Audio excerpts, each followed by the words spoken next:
It was Halloween night in 2017. I was 16 at the time. I felt too old for trick-or-treating, but I stayed home handing out candy to trick-or-treaters while my parents went to a party. Around 9 p.m., things had slowed down, and I was mostly sitting watching TV, waiting for the doorbell.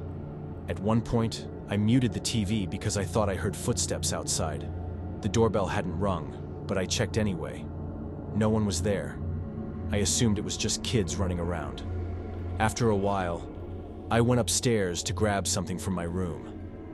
As I walked past the hallway window, I froze. From the corner of my eye, I saw a man standing in my driveway, halfway hidden in the shadows. He wasn't dressed in a costume, just a dark hoodie and jeans. He wasn't moving, just facing the house. I went back downstairs and turned off the porch light, thinking maybe that would make him leave. After 10 minutes, I checked again. He was gone. I felt relieved and went to the kitchen to grab a drink. And that's when I noticed something that nearly made me drop my glass.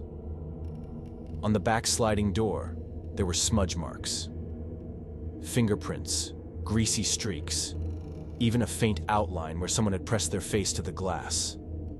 I locked every door and stayed in my room until my parents came home. They didn't believe me at first, but when I showed them the marks on the glass, my dad's face went pale. He said they weren't there when they left. We never found out who it was or what he wanted.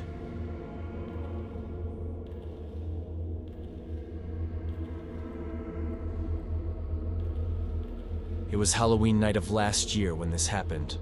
A group of trick-or-treaters came to my door by mistake. They knocked 3 times before I finally answered. When I opened the door, they just stared at me. One of them said, "Wait, didn't you have orange lights and pumpkins out here?" I told them no. I hadn't decorated this year. They laughed and swore that just a minute ago, my house was covered in orange lights, pumpkins, and even a skeleton hanging by the door. I laughed it off too, figuring they mixed me up with another house on the street. Still, after they left, I looked around. My porch was bare, just how I'd left it. After hours passed, the trick-or-treaters stopped coming. Around midnight, I went to take out the trash before going to bed. That's when I froze. Every single decoration they'd described was now on my porch. Pumpkins, lights, the skeleton, all of it. At first, I thought someone was playing a prank. Maybe my neighbors. But when I stepped closer, I realized none of it looked right. The pumpkins were soft and rotting, leaking dark liquid across the wood. The orange lights flickered like dying embers, and the skeleton, hanging beside the door, was missing both its hands. I stood there in silence, my heart pounding. Then I noticed something else. My porch light wasn't on. It wasn't off either. Someone had unscrewed the bulb halfway out, like they didn't want me to see them while they were setting it all up.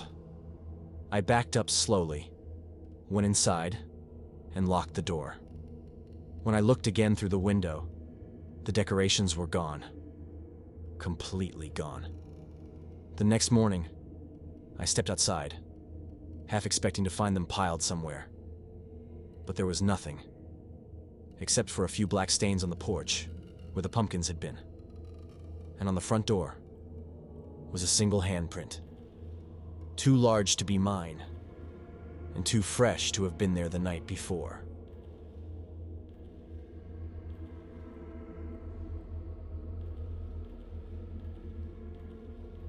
Halloween in my neighborhood is always a big deal.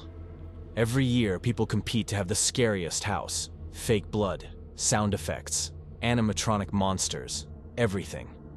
This year, though, a new family had moved into the corner house at the very end of the street. Nobody knew much about them. They didn't show up to the neighborhood meetings, and they never talked to anyone.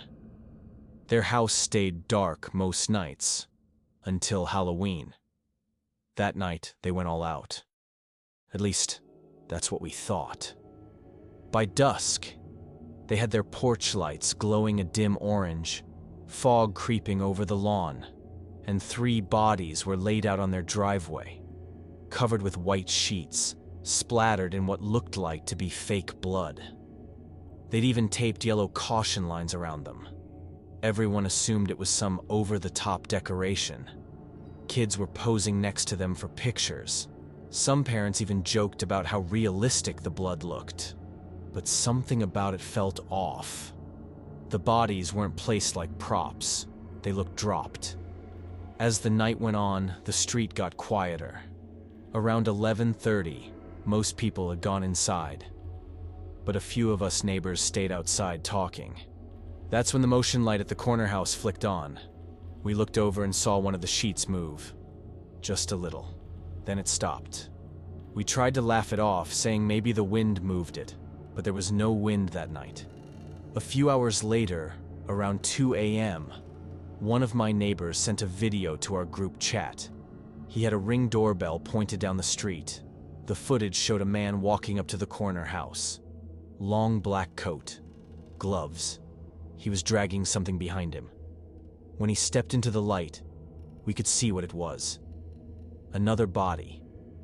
He dragged it up the driveway, stopped at the other 3, and crouched down for a while. The angle didn't show what he was doing. Then he stood, looked right at the camera, and walked out of frame. No one ever saw him leave. The next morning, we all went to look. The driveway was clean. The decorations were gone. The house looked empty. Curtains closed, lights off. We figured they moved out overnight, or maybe it was all just some twisted prank. But a few days later, a city worker came by to check a leaking pipe near the curb. When he sprayed down the driveway, something dark began seeping up through the cracks in the concrete. It was blood. And no matter how much rain we've had since then, the 3 stains where the bodies were placed are still there.